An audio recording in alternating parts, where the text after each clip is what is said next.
고린도서 13장 1절부터 5절 말씀까지를 제가 봉독해 드리도록 하겠습니다. 1절부터 5절 말씀입니다. 내가 이제 세 번째 너희에게 가리니 두세 증인의 입으로 말마다 확정하리라. 내가 이미 말하였거니와 지금 떠나 있으나 두 번째 대면하실 때와 같이 전에 죄지은 자들과 그 남은 모든 사람들에게 미리 말하노니 내가 다시 가면 용서하지 아니하리라. 이는 그리스도께서 내 안에서 말씀하시는 증거를 너희가 구함이니 그는 너희에 대하여 약하지 않고 도리어 너희 안에서 강하시니라. 그리스도께서 약하심으로 십자가에 못 박히셨으나 하나님의 능력으로 살아 계시니 우리도 그 안에서 약하나 너희에게 대하여 하나님의 능력으로 그와 함께 살리라. 너희는 믿음 안에 있는가? 너희 자신을 시험하고 너희 자신을 확증하라. 예수 그리스도께서 너희 안에 계신 줄을 너희가 스스로 알지 못하느냐? 그렇지 않으면 너희는 버림받은 자니라. 아멘.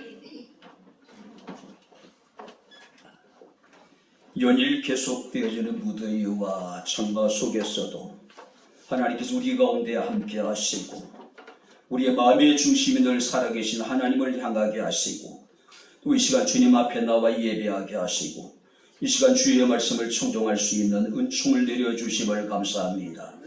하나님이여 종의 입술을 통해서 주의 말씀이 선포될 때에 마음의 문을 열어주시고 우리의 길을 여셔서 성령이 교회들에게 하시는 주의 음성을 이 아침에 우리가 듣게 하옵소서, 깨닫게 하옵소서. 예수님 이름으로 기도하옵나이다. 아멘.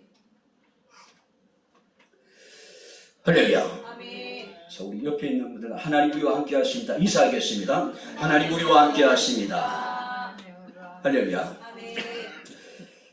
고 한경진 목사님께서 은퇴하시고 20년 가까운 시간을 남한산성에서 머물러 계셨습니다. 자, 오늘은 한국교회 중진이라고 일컬어지는 목사님들이 한 목사님을 찾아왔습니다.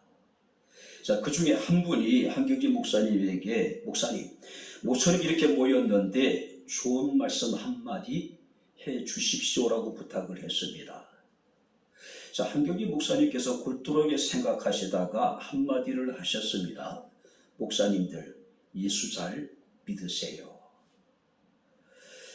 자, 듣고 있던 목사님들이 함께 크게 웃습니다.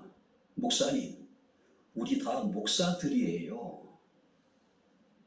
자, 그때 한경진 목사님이 다시 한마디 하셨습니다. 목사님들, 예수 잘 믿으세요.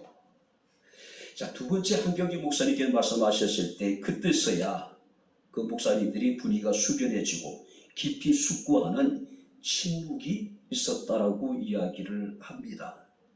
실제로 한경진 목사님은 2012년에 목사님들 예수 잘 믿으세요라고 하는 책을 발간하기도 했습니다.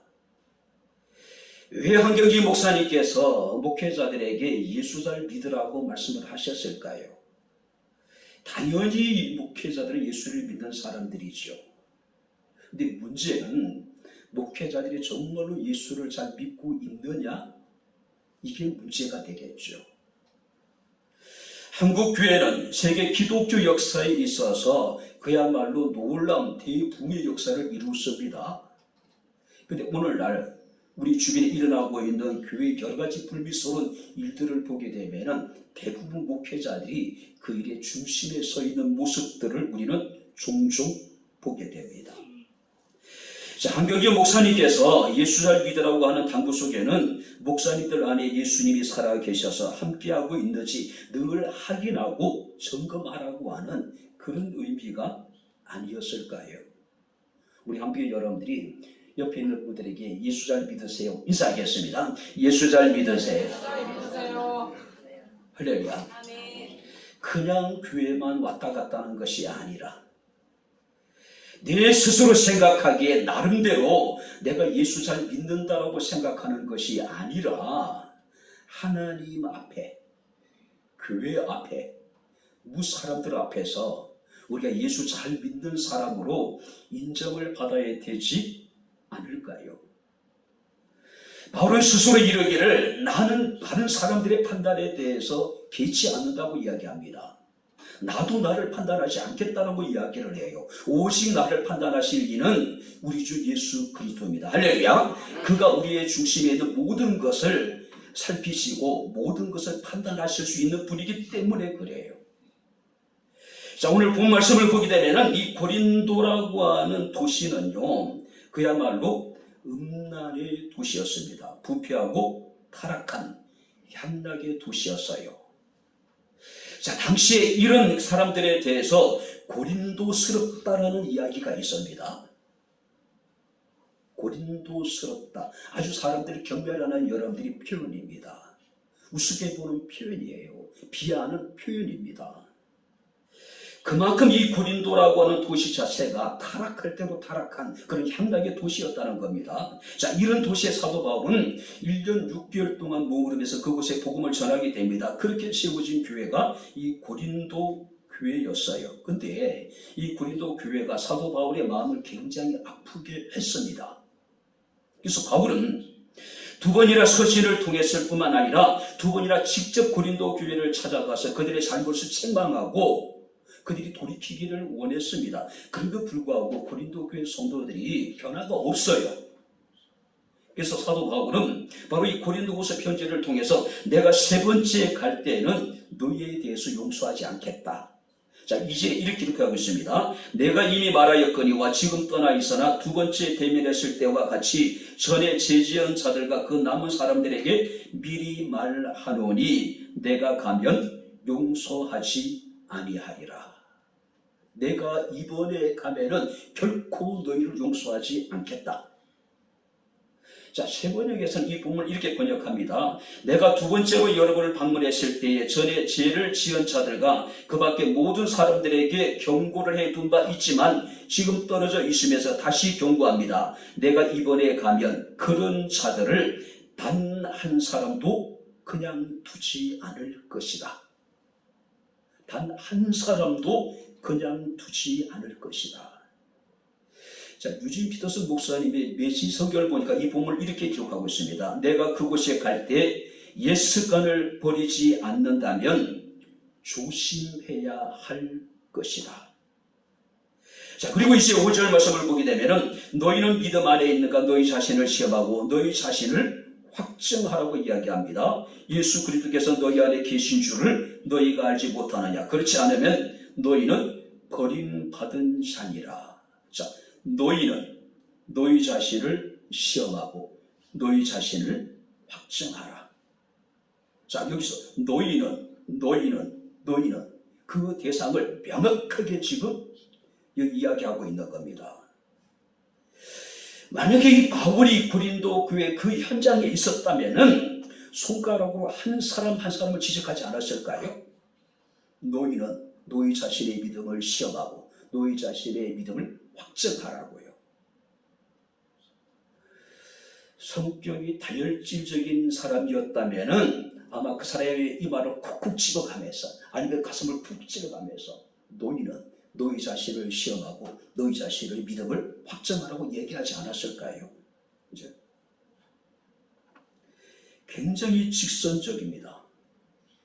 굉장히 날카로운 겉면이자 여기 경고라고 이야기할 수가 있습니다. 너희는 믿음 안에 있는가 시험하고 너희는 너희의 믿음을 확증해라.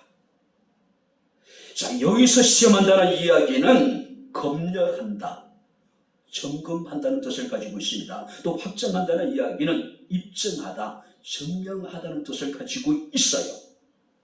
너희는 한 사람 한 사람 너의 믿음을 검열하고 너의 믿음을 체크해서 너의 믿음이 참됨을 확증하라고 이야기합니다. 확증하라. 여기서 시험하라, 확정하라는 얘기는 명령문입니다. 그러니까 지속적으로 체크하고 지속적으로 너의 믿음이 참됨을 확증시켜라. 특별히 여기서 시험하라는 이야기는 주관적인 것을 일체 배제하고 객관적으로 냉철하게 너의 믿음을 판단하고 평가하는 이야기예요. 많은 사람들이 스스로 생각하기를 내 생각에는 내 기준으로는 그래도 내가 나름대로 열심히 신앙생활하고 있다? 그게 아니란 이야기예요. 많은 사람들은 스스로 생각하기를 그래도 내가 누구보다는 더 열심히 하니까 잘 믿는다라고 사람들이 생각할 때가 얼마나 많은지 몰라요. 자신의 주관적인 모든 것을 배제시키고 냉철하게 하나님의 말씀, 하나님의 정하신 기준이라든지 하나님의 뜻에 따라서 자신의 믿음을 체크하고 자신의 믿음의 참됨을 확증하라. 우리가 정 믿음 안에 있는가를 우리가 여러분들이 이제 시험해 보고 확정할 수 있는 때가 있죠. 언제냐면은 사람이 무엇을 선택할 때, 그리고 어떤 상황에 대해서 우리가 어떤 태도를 취할 때 우리는 그 선택과 우리의 자세를 통해서 내가 믿음 안에 있는가 없는가를 확인할 수 있는 거예요. 우리는 그 사람의 선택을 통해서 그 사람이 어떤 사람인지 알 수 있습니다. 그 사람이 어떤 상황에 대한 태도를 통해서 우리는 그 사람이 어떤 사람인 줄 알 수가 있어요. 그죠? 오늘 그렇다면은 오늘 하나님께서 우리에게 묻고 계십니다. 너희는 믿음 안에 있는가? 너희 안에 믿음이 있는가라고 지금 묻고 계십니다. 자, 그렇다면은 우리 자신이 믿음 안에 있는지를 우리가 어떻게 할 수 있을까? 그 기준이 무엇인지 우리가 몇 가지로 함께 살피면서 함께 이 시간 은혜를 나누도록 하겠습니다. 자, 4절 말씀을 우리 다시 한번 같이 읽겠습니다.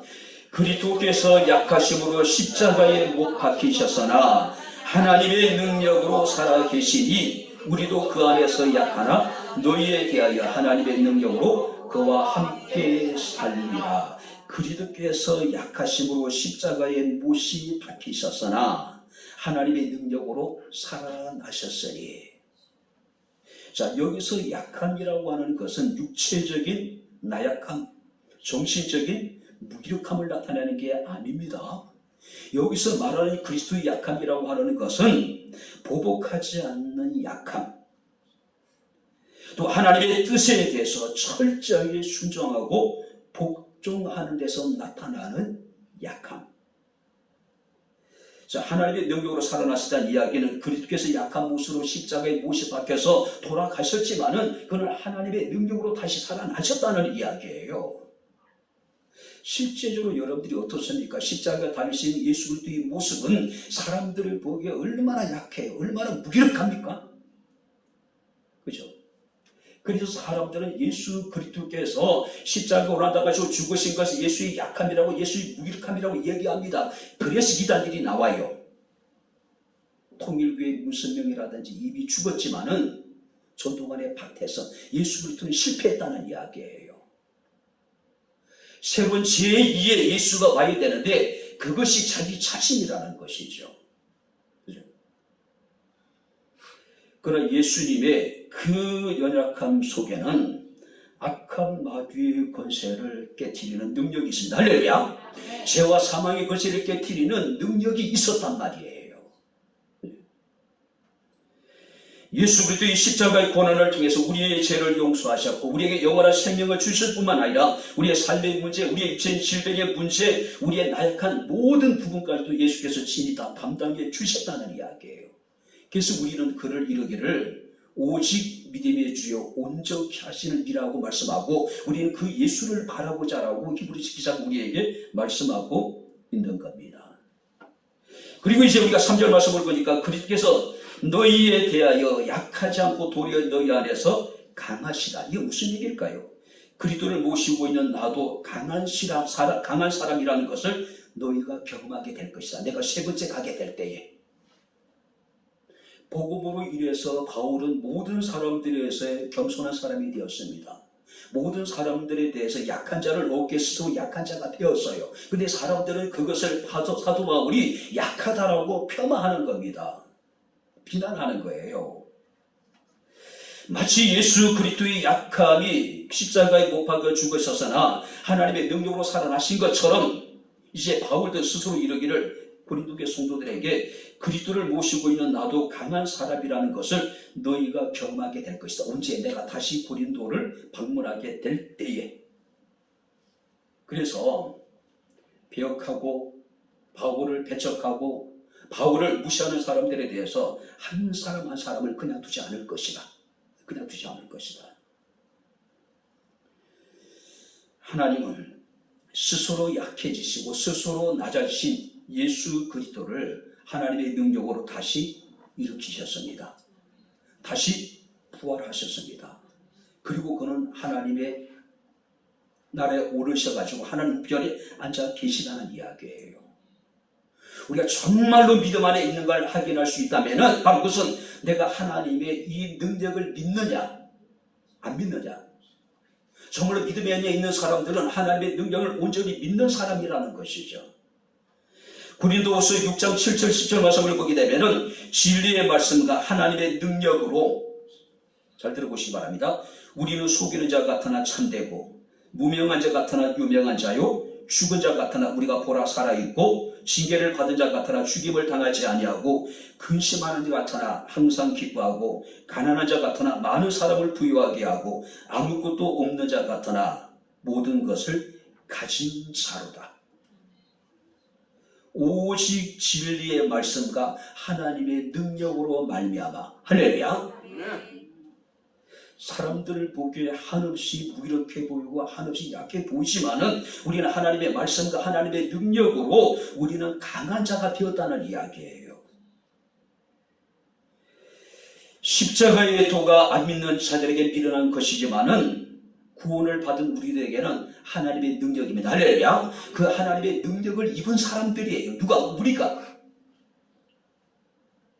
고린도전서 1장 25절 말씀을 보게 되면 하나님의 어리석음이 사람보다 지혜롭고 하나님의 약하심이 사람보다 강하다.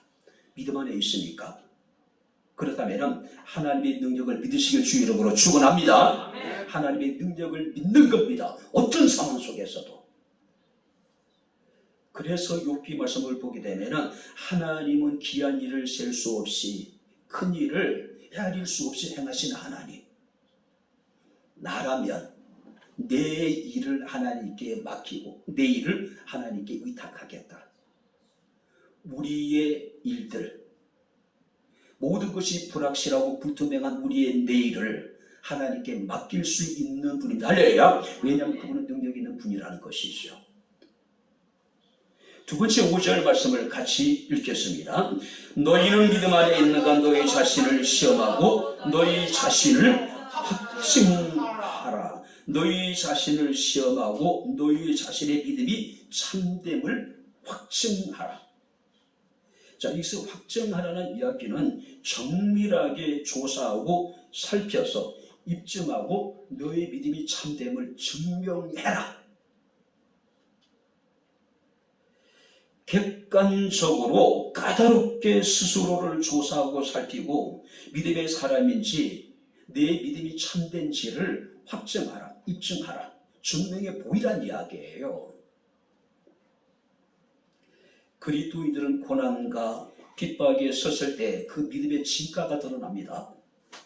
유혹과 시련 앞에서 우리의 믿음이 참된지 거짓된지가 드러나게 될 거란 이야기예요. 덴마크의 철학자였던 키에르케고르는 어린 시절의 기억을 떠오르면서 이런 이야기를 합니다. 어느 날 아버지와 함께 강가에 갑니다.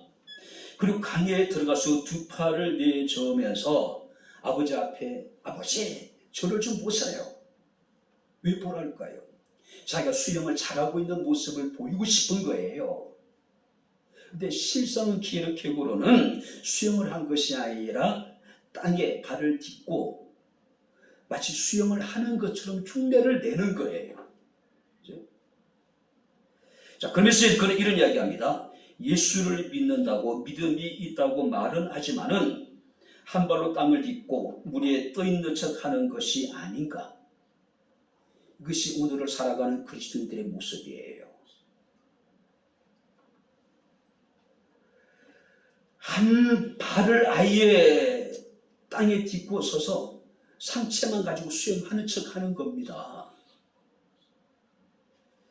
예수 잘 믿는다고 믿음이 있는다고 하면서 실상은 전혀 믿음이 없는 사람들이 있다는 이야기예요.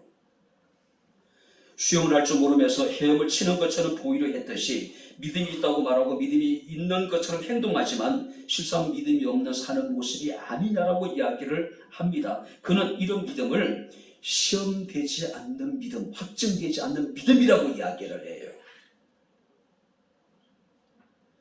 확증되지 않는 믿음이 아니라 확정된 믿음, 증명된 믿음이 우리에게 필요한 거예요.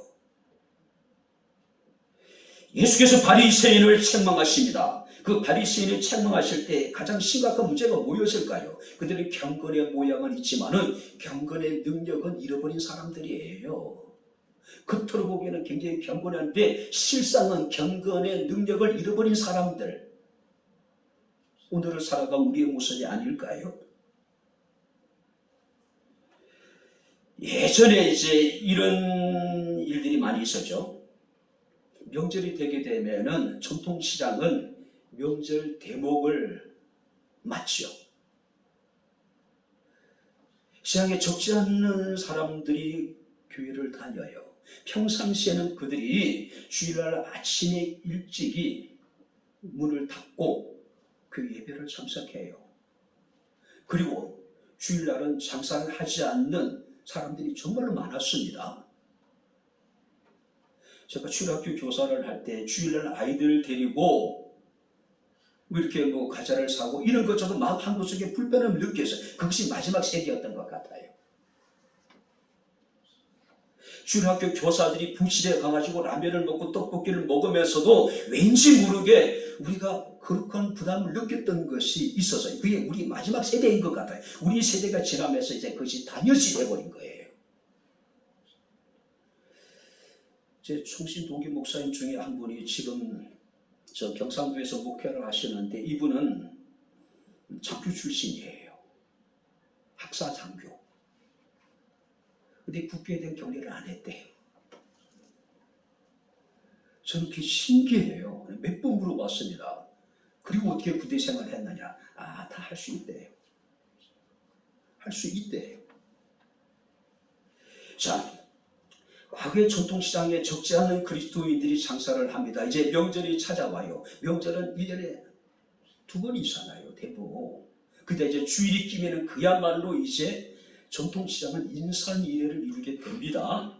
명절 대목을 위해서 엄청나게 물건을 띄어다가 쌓아두잖아요.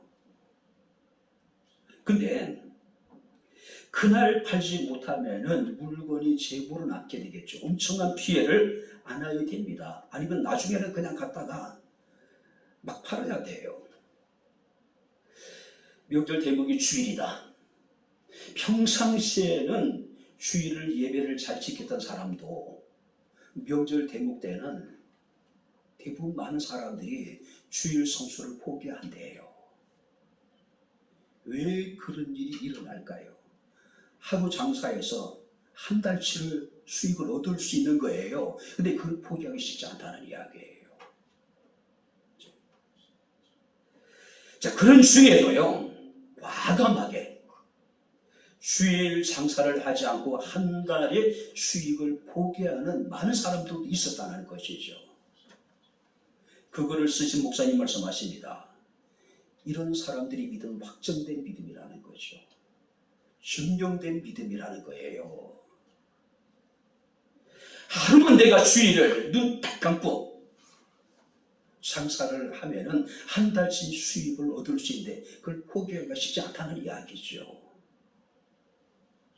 지금처럼 1부 예배가 있고 2부 예배가 있는 게 아니었습니다. 지금처럼 모교단처럼 모교 예배를 주일 예배로 인정해주고 토요일 예배를 주일 예배로 인정해주는 그런 시대가 아니잖아요. 오직 그냥 주일 성수의 생명을 걸었던 그런 시대였단 말이에요. 오늘 우리 그리스도의 믿음은 확정된 믿음이 되어야 됩니다. 할렐루야! 우리의 믿음이 안 믿는 사람들에게 교회 앞에 하나님 앞에서 증명이 되어져야 된다는 이야기예요. 우리가 야고보서 2장 17절 18절 말씀을 보게 되면 행함이 없는 믿음은 그 자체가 죽은 것이라고 이야기합니다. 사람이 믿음이 있노라고 행함이 없으면 무슨 유익이 있으리요? 그 믿음이 능히 자기를 구원하겠느냐? 우리의 믿음을 어떻게 증명하겠습니까? 우리의 삶을 통해서. 하나님이 아브라함에게 이르시기를 내 사랑하는 독자 이삭을 내가 네게 지시하는 한 산에 가서 번제물로 드리라. 100세 때에 난 아들입니다. 눈에 넣어도 아프지 않을 아들이고 자기 생명보다 더 소중한 아들이에요. 근데 그 아들을 제단을 쌓고 번제물로 드리래요. 여러분들이 번제물은 온전한 헌신을 의미합니다.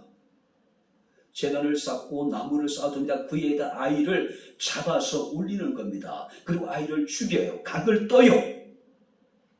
그리고 불을 태우고 죽이는 거예요. 성경을 보니까 아브라함은 아침에 일찍 일어나 사흘길을 걸어가요. 사흘길을 걸어가는 동안에 아브라함이 어떤 생각이 있었을까요? 야, 하나님이 나에게 75세 때에 아들을 준다고 했는데 25년 만에 난 아들입니다. 근데 이 아들 안에 다시 바치래요. 여러분 같으면 어떻게 할까요? 아브라함에게 있어서 전혀 망신 같은 것이 없습니다. 하나님께서 지시한 곳에 이르러서 제단을 쌓고 나무를 올려놓고 아들을 결박을 합니다. 그리고 나무 위에 올려놔요. 죽이기 위해서. 죽여서 각을 떠서 불을 태우기 위해서. 그때 하나님의 급한 음성이 들립니다. 아브라함아, 아브라함아, 아이에게 손끝도 대지 말라. 내가 이제 나를 경외하는 줄 알았노라. 아브라함의 믿음이 하나님께 확정된 시간이에요. 사건입니다. 그 이후에 아브라함에게는 어떤 시험도 없습니다. 하나님 더 이상 아브라함을 시험할 필요가 없는 거예요. 그야말로 아브라함은 만사형통이에요. 하나님께 인정을 받으니까. 요한 3서 1장 9절 12절 말씀을 보니까 두 사람 인물이 등장합니다. 데메드리오. 이 사람은 으뜸되기를 좋아하고 복음을 전하는 순회 전도자들을 맞아들이지 않고 그런 자들을 교회로 또 집으로 맞아들인 사람을 교회에서 쫓아내버리고, 그래서 사도 바울은 이런 이야기합니다. 내가 가면 그 행한 일을 잊지 않겠다. 이 디오드렙에 대해서 이 사도 요한이 굉장히 마음이 상했던 것 같아요. 내가 가면 그가 행한 일들을 잊지 않겠다. 그죠? 반면에 데메드리오라는 인물이 나옵니다. 그에 대해서 성경의 평가는 이렇습니다. 무사람에게 진리이신 예수 그리스도에게 우리에게 인정을 받는 사람. 무사람. 교회 안에 있는 성도들과 교회 밖에 있는 성도들, 그리고 진리이신 예수 그리스도와 그 다음에 목회자인 사도 요한에게 인정받는 사람이래요. 모든 사람들이 그에 대해서 증언한다고 증거한다고 이야기하고 있는 거예요. 바랍니다. 하나님께 인정받는 믿음, 교회 앞에서 인정받는 믿음, 모든 사람들에게 인정받는 확정된 믿음의 사람이 될 수 있기를 주의 이름으로 축원합니다. 예배를 통해 여러분들의 믿음을 확정해 보세요. 여러분들의 삶을 통해서 여러분들의 믿음이 참됨을 우리가 나타내야 된다는 것이죠. 자, 마지막으로 여러분들이 5절을 같이 읽겠습니다. 너희는 믿음 안에 있는가 너희 자신을 시험하고 너희 자신을 확정하라. 예수 그리스도께서 너희 안에 계신 줄을 너희가 스스로 알지 못하느냐. 그렇지 않으면 너희는 버림받은 자니라. 예수 그리스도께서 너희 안에 계심을 너희가 알라. 할렐루야. 아멘.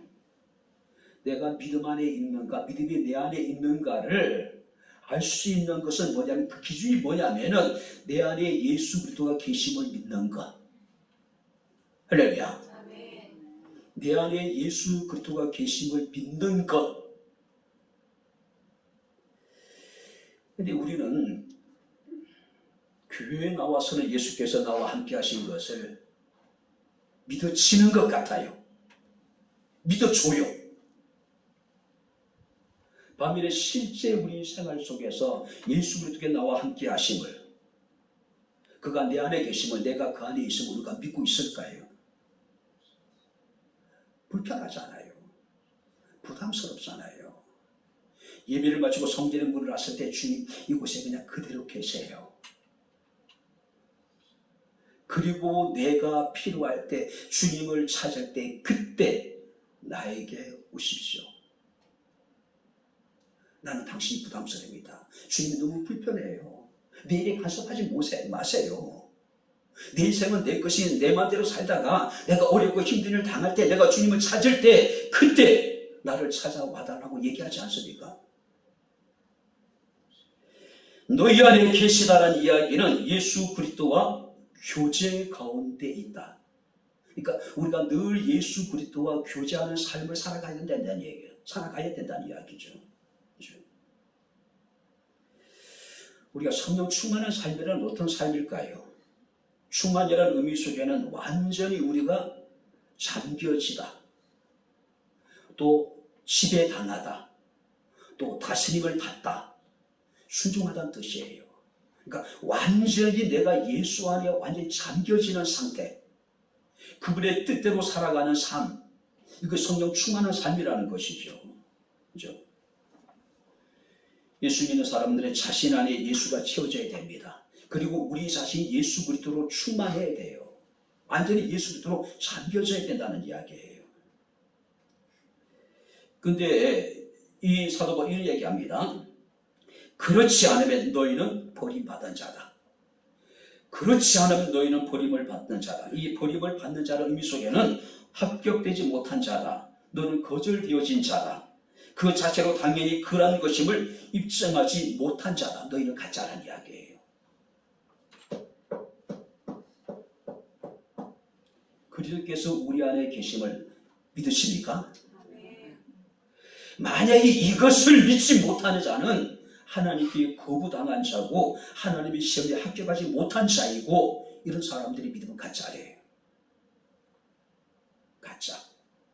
짝퉁이란 이야기예요. 사입이란 이야기입니다. 그럴듯해 보이는데 끝이 다른 이단이라는 것이죠. 요한복음 15장 말씀을 보게 되면은 내 안에 거하라, 나도 너희 안에 거하리라고 4절 말씀에 말씀을 하고 있습니다. 뿐만 아니라 7절 말씀을 보게 되면은 너희가 내 안에 거하고 내 말이 너희 안에 거하면 무엇이든지 원하는 대로 구하라. 그리하면 이루어질 것이라고 말씀을 하고 있습니다. 너희는 내 안에 거하라. 나도 너희 안에 거할 것이다. 너희가 내 안에 거하고 내 말이 너희 안에 거하면 너희가 무엇이니 원하는 바를 하나님께서 이루어 주시겠다는 이야기예요. 오늘 사랑하는 성도님들, 우리가 예수 안에 거하는 삶, 예수가 내 안에 거하는 삶, 이것이 참된 믿음의 사람들의 모습이에요. 우리가 기독교를 바울의 종교라고 이야기할 정도로 바울이 기독교에 끼친 영향은 대단합니다. 그래서 기독교를 바울의 종교라고 이야기할 정도로요. 기독교를, 신학을 바울의 신학이라고 이야기할 정도로 바울이 끼친 영향은 어마어마합니다. 그런데 바울의 신학 사상의 핵심이 뭐냐면은 한번 따라해 보시기 바랍니다. 예수 안에서. 할렐루야. 아멘. 바울의 신학, 바울의 신앙, 바울의 사상은 한마디로 이야기하면은 예수 안에. 예수를 떠나서 우리는 아무것도 할 수 없는 겁니다. 아무것도 할 수 없는 거예요. 오늘 6절 말씀을 보게 되면 사도 바울은 고린도 교회 성도들을 향한 애정을 볼 수 있는데, 우리가 버림받아 되지 아니하는 것을 너희가 알기를 원한다. 무슨 얘기입니까? 우리가 그리스도 안에서 버림을 당하지 않는 것처럼 너희도 그리스도 안에서 버림을 당하지 않기를 정말로 사도 바울이 원하고 있는 거예요. 주님이 내 안에 거하고 내가 주님 안에 거하는 온전한 믿음의 삶이 우리의 삶이 될 수 있기를 주의 이름으로 축원합니다. 아멘. 이제 말씀을 마치도록 하겠습니다. 믿음 안에 있는가? 내 안에 믿음이 있는가? 여러분들은 이 질문에 대해서 어떤 대답을 하겠습니까? 어떤 목사님의 글을 보니까 재밌는 이야기가 있더라고요. 어느 날 자전거를 타고 도로를 달리는데 고양이 새끼 한 마리를 발견했어요. 그냥 내버려 두면 죽을 것 같아서 그 새끼를 집으로 데리고 옵니다. 집에서 난리가 났어요. 왜 길고양이를 집에 데리고 오느냐라고. 아마 저 같아도 그랬을 것 같아요. 자, 가족들의 그런 냉담한 반응 앞에 이 목사님이 어떻게 될지 알지 못하고 굉장히 난감했다 그래요. 그런데 하루가 지나고 이틀이 지나고 3일이 지나면서 서서히 집안 분위기가 달라지기 시작을 합니다. 그리고 이 새끼 한 마리 때문에, 고양이 새끼 한 마리 때문에 집안 분위기가 완전히 달라졌대요. 집안 분위기가 완전히 달라졌대요. 애들도 그렇고 가족들이 집에만 오면 고양이 새끼를 안고 어떻게 할 줄 모른다는 거예요. 그래서 그런 얘기를 합니다. 야, 고양이 새끼 한 마리가 집에 들어왔는데 이렇게 우리 가정이 변했는데 왜 예수 그리스도를 내 안에 모시고 우리가 예수 그리스도 안에 있으면서도 우리의 삶이 변화되지 않을까? 반려견 한 마리만 들어와도 집안 분위기가 달라진다고 이야기를 하잖아요. 근데 예수 그리스도가 내 안에 들어오시고 예수 그리스도가 우리 가정에 들어오셨는데, 우리 교회에 들어오셨는데 내 삶이 왜 그럴까? 우리 가정 분위기가 왜 그럴까? 만약 우리 교회 분위기가 왜 그럴까? 그렇게 생각하지 않을까요? 과연 여러분들이 예수 그리스도를 내 안에 모시고 여러분들의 삶에 어떤 변화가 있었는지, 고양이 새끼 한 마리 때문에 가족들이 집에만 들어오면 그 고양이 새끼에게 달려가고 그 고양이 새끼를 가지고 놀면서 즐거워하고 행복해하는데, 하나님의 아들이신 예수 그리스도를 우리 죄를 이 십자가에 고난당하 가지고 죽으시고 하나님의 사랑을 확정시켜 주신 그 주님을 내 안에 모시고도 그런 기쁨이 없어요. 즐거움이 없어요. 오히려 예수가 우리에게 짐이 되고 있지 않습니까? 예수 그리스도가 우리에게 오히려 불편한 존재가 되고 있는 것은 아닐까요? 다시 한번 우리에게 묻고 계십니다. 내가 믿음 안에 있는가? 너를 시험하고 내 믿음을 확증하라. 바로 하나님의 절대적인 능력을 믿는 겁니다. 우리의 믿음이 확실하게 증명된 믿음의 사람이 예수 안에 있는 사람들이고, 내 안에 예수가 그 안에 사람의 삶의 모습이 있나, 예수 그리스도께서 내 안에 계심을 확신하는 믿음, 이것이 참된 믿음을 가진 성도의 모습이 아닐까요? 자, 이러하게 될 때 우리에게 주어지는 놀라운 은총이 있습니다. 자, 11절, 12절 같이 읽겠습니다. 마지막으로 말하는 형제들아 기뻐하라. 온전하게 되며 위로를 받으며 마음을 같이하며 평안할지어다. 또 사랑과 평강의 하나님이 너희와 함께 계시리라. 거룩한 입맞춤으로 서로 원하노라. 우리가 예수 안에 있고 예수가 내 안에 계시게 될 때 우리는 기뻐할 수 있고, 할렐루야, 우리가 온전하게 되면 위로를 받으며 마음을 같이 할 수 있고 평안을 누릴 수 있고, 그리고 이제 마지막으로 13절 같이 읽겠습니다.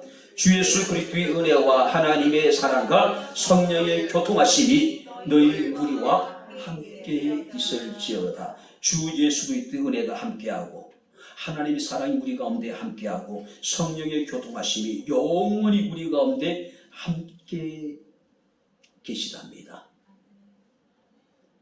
믿음 아래 간 우리의 삶이 될 수 있기를 주의 이름으로 축원합니다. 한교기 목사님 기념관의 사진을 보니까 내가 어디 있느냐, 내가 어디 있느냐라고 크게 친필로 이렇게 써놓으셨더라고요.